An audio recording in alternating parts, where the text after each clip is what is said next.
이 밤에 오신 우리 성도님들 주님의 이름으로 환영하고 축복합니다. 우리 말씀 함께 듣기 전에요. 우리 옆에 분들한테 한번 이렇게 인사하셨으면 좋겠습니다. 이게 좀 손을 써야 되는데요. 자, 두 눈을 번쩍 따라해 보세요. 두 눈을 번쩍, 두 귀는 쫑긋, 마음은 활짝 엽시다. 자, 시작. 두 눈은 번쩍, 두 귀는 쫑긋, 마음은 활짝 엽시다. 네. 잘 들으라는 얘기죠. 네. 이 밤에 하나님의 말씀으로 은혜 나누는 시간들 되시기를 바라겠습니다. 저는 계속해서 수요 저녁 시간에 이 요한복음의 표적에 관한 이야기를 함께 나누고 있습니다. 우리가 계속되는 예수님의 표적을 통하여서 예수님이 이 땅에 오신 이유, 또한 그 표적을 통하여서 우리에게 예수님이 어떠한 분이신지를 바르게 알고자 함을 우리가 함께 나누고 있습니다.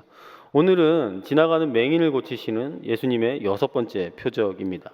그런데 오늘 이 본문이 우리에게 주는 의미가 무엇인가 함께 오늘 생각해 볼 건데요. 단순히 시각 장애를 가진 한 사람을 기적적으로 고쳐주신 것을 넘어서 또 그 안에 담겨 있는 예수님께서 말씀하신 것을 통하여서 예수님이 이 땅에 오신 의미뿐만 아니라 또 그 표적을 통하여서 드러내고자 했던 숨어있는 의미가 무엇인지를 함께 고민해 보고자 하는 것입니다.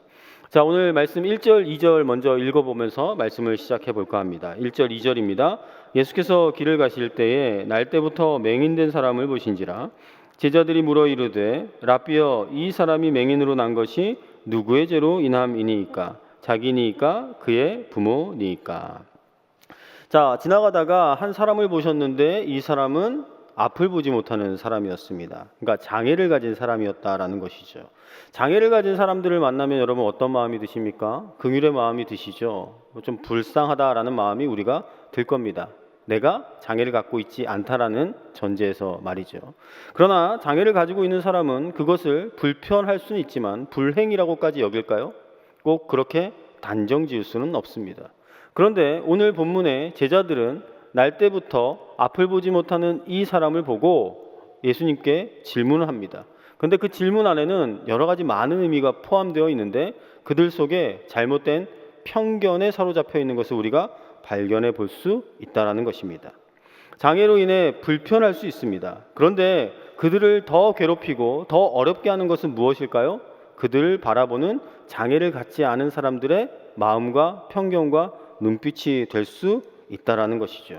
그리고 장애가 있기 때문에 그 사람들은 불행할 거야 라고 단정짓고 던지는 말들이 그들의 자존감에 큰 상처가 되기도 할 겁니다.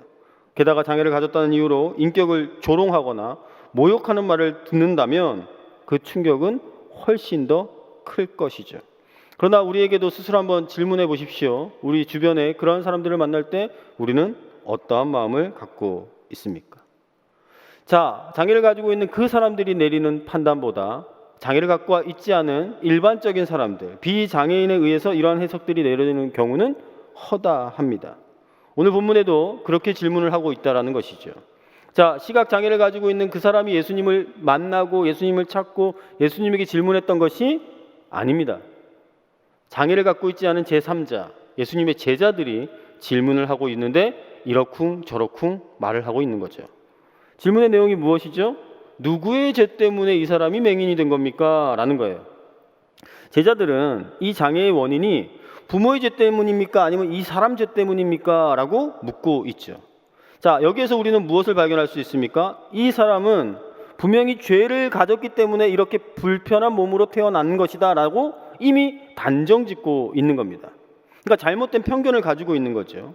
그리고 이 장애가 어떤 죄로 말미암아 주어지는 불행한 삶이다라고 단정짓고 있는 거예요.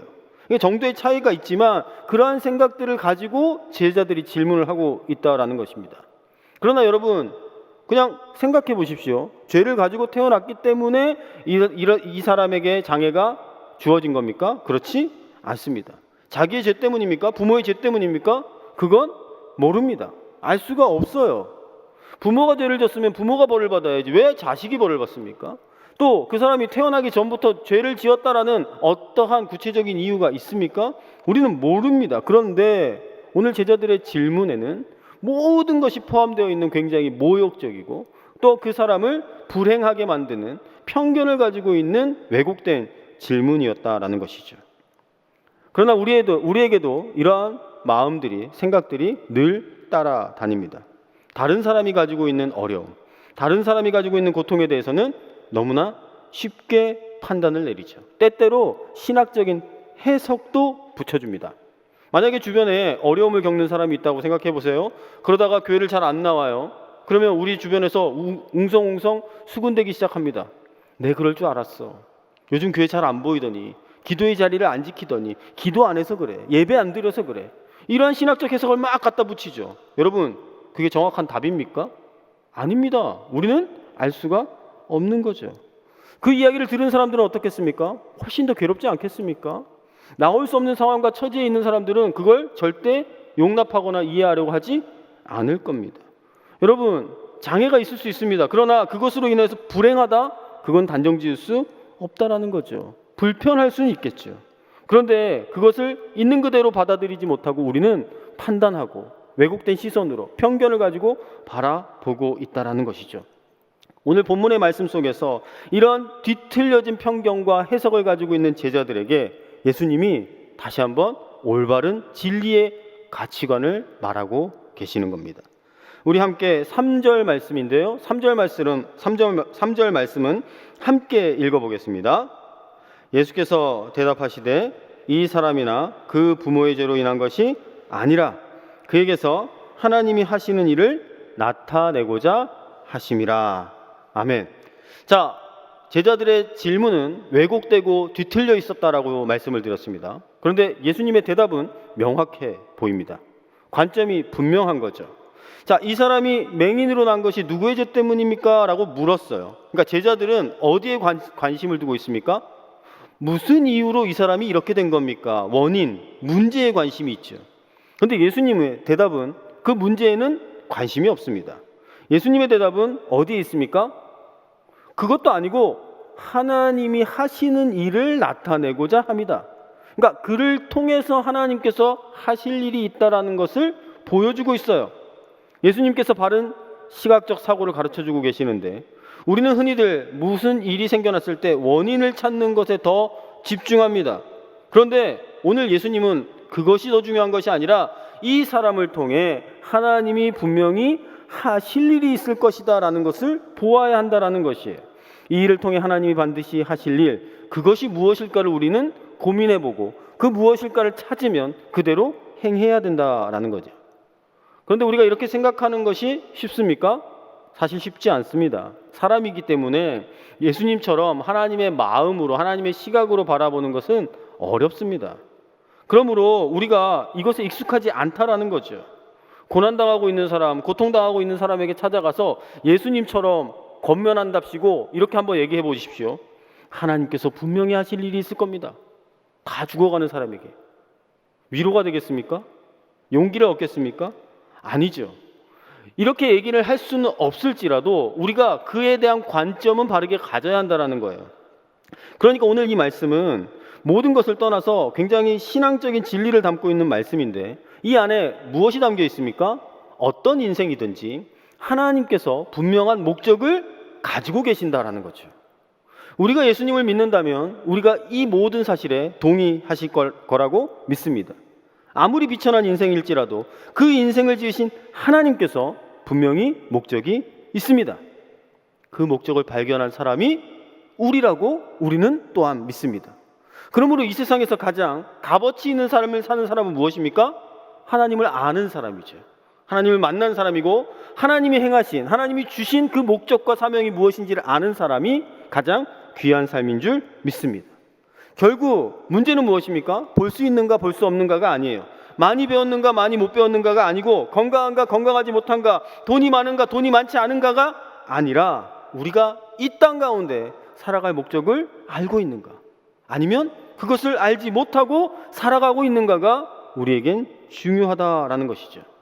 나를 통해서 하실 그 하나님의 목적을 분명히 알고 살아간다면 앞에 모든 어떤 것들 통하여서도 우리를 단정 지을 수 없다라는 거죠.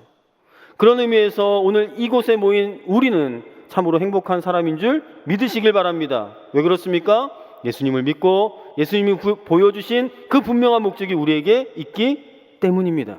예수님을 통해서 구원받았다라고 확신한다면 이제 우리는 어디에서부터 와서 어디로 가는지 분명한 것을 아는 사람이죠. 그러면 무엇을 해야 할지, 어떻게 살아야 할지를 아는 거예요. 그러므로 우리가 늘상 이야기하는 하나님으로부터 부르심을 입은 자들이다. 그 이야기는 무엇입니까? 나 같은 인생을 통해서도 하나님이 일을 해 가신다. 그것이 우리 가운데 심겨져 있다라는 것이죠. 그러니 우리가 이 모든 과정 가운데, 우리의 삶 가운데 바르게 깨달아야 할 것이 무엇입니까?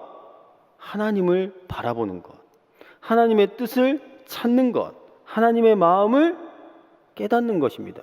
그래서 우리가 인사할 때 어떻게 했습니까?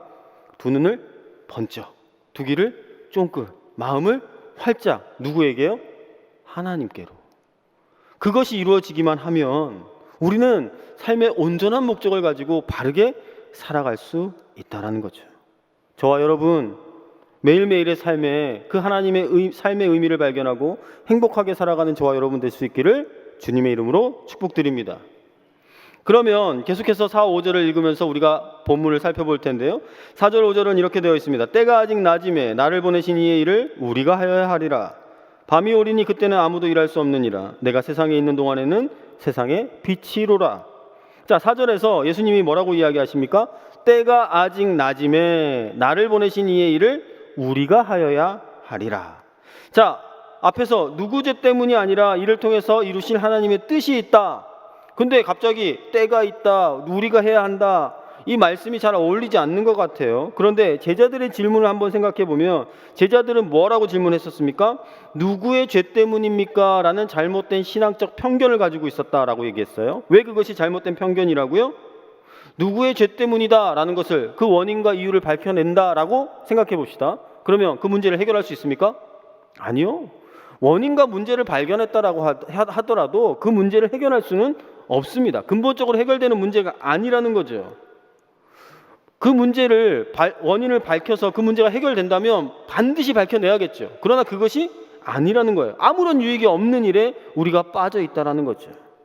우리가 가끔 그러한 함정에 빠지는 것을 보게 됩니다. 이게 예를 들면 이런 거예요. 마치 교통사고가 났어요. 이제 교통사고 심하게 나서 사람이 피를 철철 흘리면서 죽어가고 있는데 옆에서 뭐 하고 있냐면 누가 잘못한 겁니까? 당신이 더 잘못했습니까? 내가 잘못했습니까?를 싸우고 있는 것과 마찬가지죠. 잘잘못 따지느라 피를 흘리고 죽어가는 사람을 살릴 생각은 하지 않는 거라는 거죠. 우리에게 필요한 게 뭐예요? 이 사람을 빨리 병원으로 옮겨서 어떻게 살릴까를 고민해야 되는데 네가 끼어들었잖아, 아니야 네가 잘못했잖아, 이 잘잘못을 따지느라 이 사람이 죽어가는 것에 관심이 없다라는 거죠. 얼마나 어리석은 일입니까? 그렇기 때문에 오늘 제자들은 누구의 죄 때문입니까? 라고 묻기 전에 하나님께서 그 일을 통하여 또한 하나님이 나타내실 그 일이 무엇인지를 물었어야 한다는 거죠. 그런데 오늘 예수님께서 뭐라고 이야기합니까? 그 일을 우리가 해야 한다는 거예요. 우리라는 얘기가 뭐예요? 아까 저와 여러분들이 하나님을 믿고 예수님을 보고 예수님의 말씀을 듣고 행하는 삶, 그 삶이 뭡니까? 바로 우리가 그 일을 행하는 삶이죠. 직접 살아내는 거죠. 나를 보내신 이의 일을 우리가 해야 한다. 나를 보내신 이가 누굽니까? 하나님이시죠. 하나님을 통하여서 우리가 하나님을 보게 되었다면 우리는 그분의 일을 하는 겁니다. 우리가 그분의 일을 하지 않으면 우리가 아무런 의미가 없다라는 거죠. 하나님 아버지의 일, 믿는 자, 보는 자, 듣는 자를 통하여서 이제 우리가 우리의 삶을 통하여서 이루어 가야 한다라는 거죠. 그런데 우리는 어떻습니까? 문제는 해결하지 못하면서 이러쿵저러쿵 말만, 원인만, 문제만 따지는 제자들과 비슷한 삶을 살아가는 큰 오류에 빠질 때가 너무나도 많다라는 것이에요. 누가 옳으니 그르니 따지느라 진짜 보여줘야 되고 살아내야 하고 힘써야 할 것에 힘을 쓰지 못한다라는 거죠. 여러분, 하나님의 나라는 말에 있지 아니하고 오직 무엇에 있습니까? 능력에 있습니다. 그런데 우리가 그러한 말은 잘 알매도 불구하고 그 능력을 드러내는 것에는 주저하고 망설인다라는 것이죠. 그러므로 우리에게 있어서 그 진짜 능력은 무엇입니까? 우리가 말씀을 들었다면 그 말씀을 실천하기 위해서 애를 쓰는 겁니다. 나를 보내신 이의 일을 이제 누가 하는 겁니까? 하나님을 의지하는, 하나님을 믿는 우리가 실천하며 살아갈 때 하나님께서 우리를 통하여 역사하시는 것이죠. 내 주변에 불쌍한 사람이 있다면, 병든 사람이 있다면, 문제로 고통당하는 사람을 보고 그 문제의 원인을 따지고 그 문제 왜 이렇게 됐는지 질문하는 것이 아니라 그것을 통하여서 내가 이 사람에게 어떤 일을 해주어야 할까? 이 사람을 내게 붙여주신 이유가 무엇인지 하나님께 묻고, 또한 하나님이 무엇을 해나가기를 원하시는가를 끊임없이 되뇌이면서 또한 발견했다면 그 일을 실천해 나가는 거죠. 나를 보내신 이의 일을 하면서 살아가는 것, 그것이 하나님의 부름을 받은 예수님을 믿는다고 하는 우리들의 삶의 모습이어야 할 줄로 믿습니다. 그리고 그러해야 할 이유가 있습니다. 왜 그렇습니까? 때가 아직 낮임에. 예수님께서 밤이 오리니 그때는 아무도 일할 수 없느니라. 자, 일하지 못할 때가 온다라는 거죠. 지금이 기회라는 거예요. 지금이 반드시 해야 할 시간이라는 겁니다. 여러분, 하나님의 일은 언제 하는 겁니까? 지금 하는 겁니다. 세상에서 가장 중요한 금 3가지가 있대요. 들어보셨습니까? 그 중에 한 가지가 뭡니까? 지금이라고 이야기하는 거 못 들어보셨습니까? 우리에게 하나님의 일을 할 땐 내가 생각했던 먼 미래, 아니 내가 계획했던 어떤 그 날짜가 아니라 하나님의 말씀을 듣고 감동을 입고 그 은혜를 받으면 우리가 바로 할 수 있는 지금이 하나님의 일을 할 수 있는 때라는 것이죠. 예수님이 왜 이런 말씀을 하시죠? 이제 공생의 기간이 얼마 남지 않았기 때문입니다. 이제 그 때가 지나가면 예수님도 이제 더 이상 그 일을 할 수가 없어요. 그 제자들에게 바르게 알려주셔야 했죠. 언제 한다고요? 지금. 우리가 그 일을 해야 한다라는 것입니다. 5절에서 그러므로 예수님은 계속해서 말씀하십니다. 내가 세상에 있는 동안에는 세상의 빛이라. 이미 8장에서도 예수님은 이것에 관해 이야기하셨습니다. 8장 12절인데요. 나는 세상의 빛이니 나를 따르는 자는 어둠에 다니지 아니하고 생명의 빛을 얻으리라. 자, 여러분, 빛을 얻었다, 빛 가운데 있다라는 건 무엇입니까? 우리가 지금 일을 할 수 있는 시간이라는 거죠. 그러니 이때 예수님과 함께하는 동안에는 우리가 그 일을 할 수 있어야 한다라는 것입니다. 오늘 누구를 만났습니까? 앞을 보지 못하는 맹인을 만났습니다. 이 사람에게는 빛이 의미가 있습니까? 빛이 의미가 없습니다. 여러분, 그 사람은 언제나 어둠 속에 사는 사람이었어요. 어둠 속에 지내 어둠 안에서 무엇을 해야 할지를 모른다라는 것이에요. 그런데 그 가운데 예수님이 나타나셔서 나는 세상의 빛이라고 말씀하시고 이제 앞으로 이 사람에게 어떠한 일들이 일어날지를 예수님께서 미리 말씀해 주시는 거죠. 그렇습니다. 예수님을 만나면 어둠이 빛으로 바뀝니다. 왜 그렇습니까?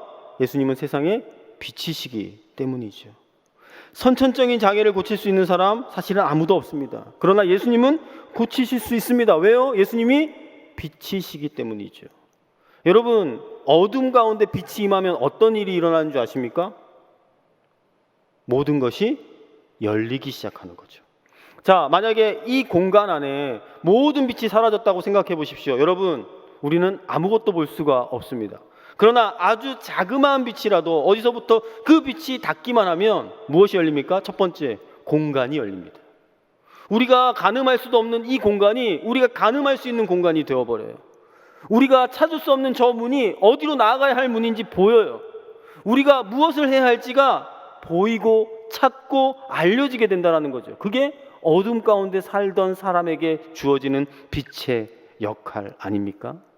빛 대신 예수님이 우리 인생에 들어오면 우리가 그러한 삶으로 변할 수 있다는 것입니다.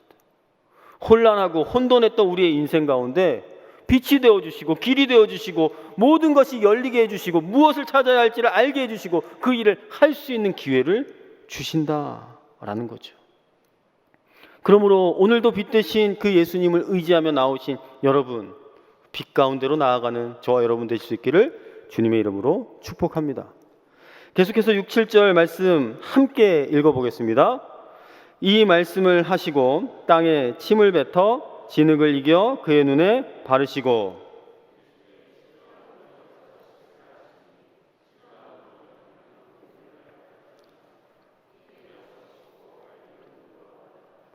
아멘. 예수님께서 이제 문제를 해결하기 위하여서 행동하기 시작하죠. 침을 뱉어 진흙을 이겨 눈에 바르고 이제 실로암 못에 가서 씻으라. 보니까 이 실로암의 뜻은 보냄을 받았다. 앞에서 나를 보내신 이의 일을 하여야 하리라 연결이 되어 있는 것이죠. 자, 예수님께서 본격적으로 행동을 하시고 그 사람은 어떻게 합니까? 7절 마지막에 그 사람이 했던 행동은 요 한 문장입니다. 이에 가서 씻고 밝은 눈으로 왔더라. 예수님께서 사람을 고치실 때는 다양한 방법을 쓰세요. 말씀으로 고치기도 하시고 어떤 행동을 행하기도 하시고 또는 오늘 본문과 같이 어떤 재료를 사용하여서 고치기도 하셨습니다. 방법은 다르지만 모든 것에는 한 가지 공통점이 있습니다. 무엇입니까? 예수님의 치유를 통하여서 변하여졌다라는 것이죠. 이게 표적으로 나타났잖아요. 요한복음에 나타나는 표적의 모든 것들이 그렇습니다. 자, 첫 번째 표적이 무엇이죠? 가나의 혼인잔치에서 물이 포도주로 변하는 기적이에요. 예수님이 행하신 건 뭐죠? 항아리에 물을 한가득 받아라. 그게 나눠주었더니 포도주가 되었어요. 자, 그것에 순종했던 하인들이 있었기에 그것이 표적이 되었습니다. 또한 38년 된 병자 같은 경우도 예수님께서 뭐라고 합니까? 일어나 내 자리를 들고 걸어가라 라고 말씀하실 때 그 사람은 어떻게 했습니까? 예수님이 말씀하신 대로 행한 거죠. 오병이어를 나눠주는 제자들도 의심은 됐겠지만 예수님이 시키는 대로 나누어 주었습니다. 12광주리가 넘는 놀라운 은혜를 경험했죠. 이 모든 과정 가운데는 사실 한 가지가 숨어 있습니다.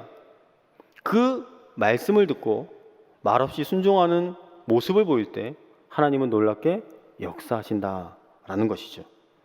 하나님의 말씀에 무언가 생각을 자꾸 가미하는 것이 아니라 해석하려고 하는 것이 아니라 원인을 찾으려고 하는 것이 아니라 왜 이것을 시켰을까 궁금함을 갖는 것이 아니라 말씀대로 순종할 때 놀라운 은혜가 표적이 기적이 나타나게 됐다라는 것입니다. 하나님의 능력은 그러므로 어디에서 나타납니까? 하나님의 말씀을 순종함으로 나타나는 줄 믿습니다. 오늘 이 맹인은요 사실 스스로 한 게 아무것도 없습니다. 예수님을 찾고 붙잡았습니까?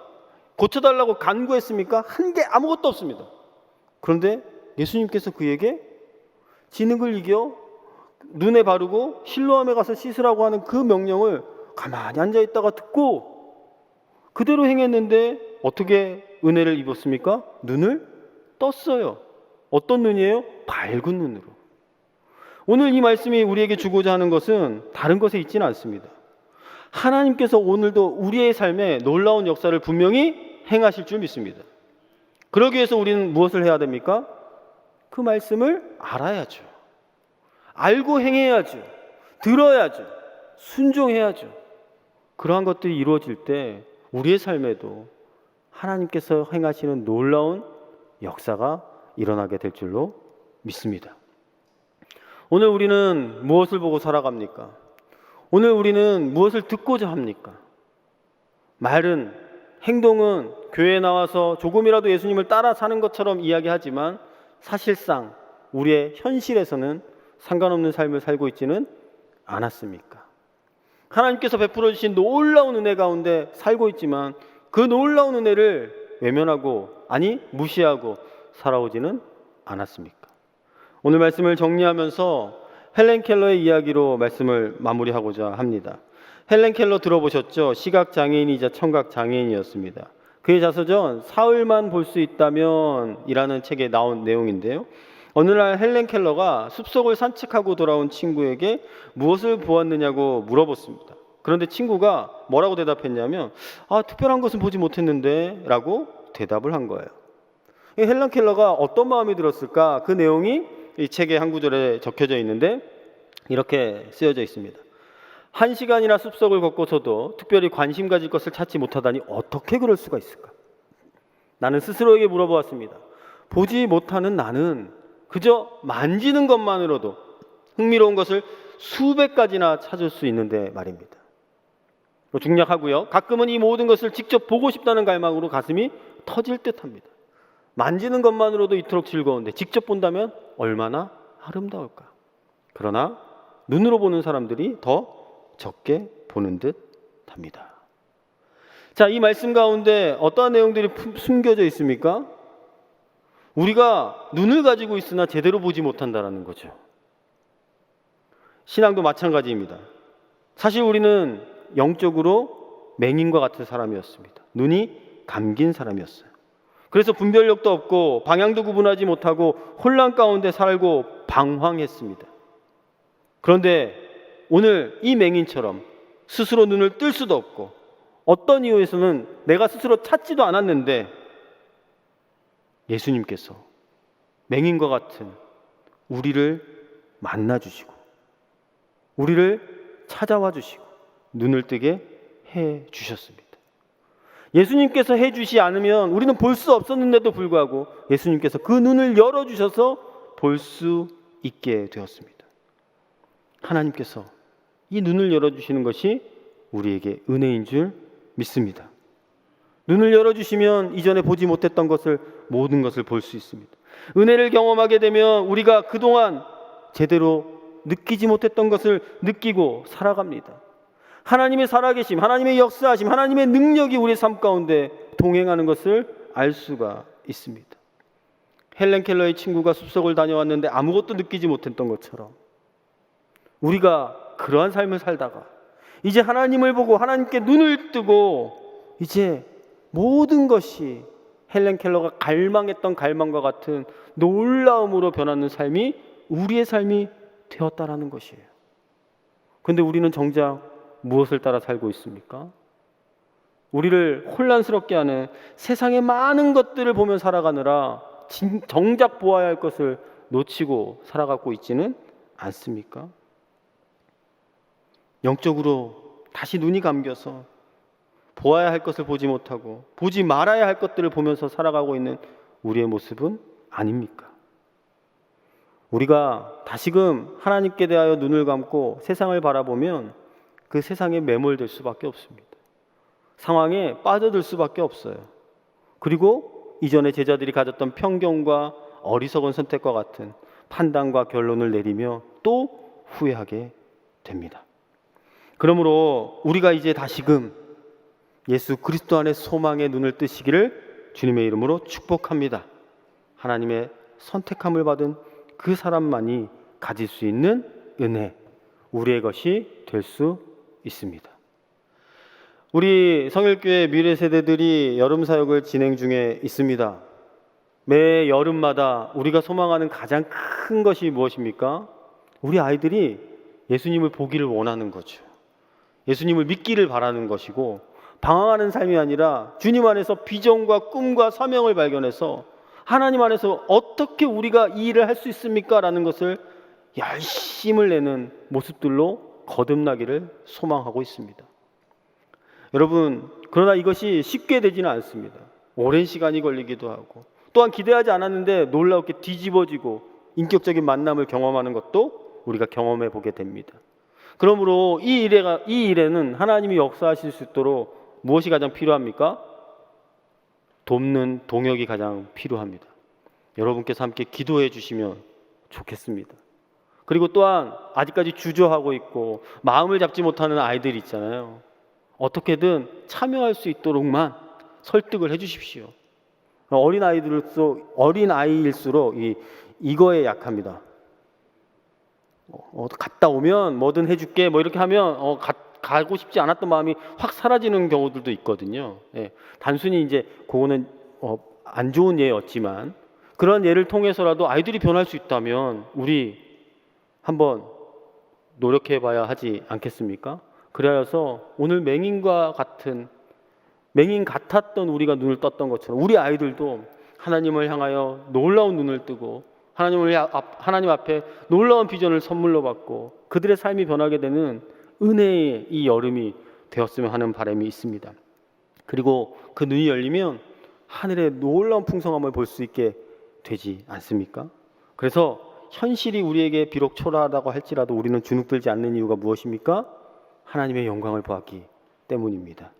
무명한 자 같으나 유명한 자, 죽은 자 같으나 살아있고 징계를 받는 자 같으나 죽임을 당하지 아니하고 근심하는 자 같으나 항상 기뻐하고 가난한 자 같으나 많은 사람을 부유하게 하고 아무것도 없는 자 같으나 모든 것을 가진 자로 살아갈 수 있는 하나님을 향하여 눈을 뜬 저와 여러분, 우리의 다음 세대들 될 수 있도록 함께 힘써주는 저와 여러분 될 수 있기를 주님의 이름으로 축복합니다.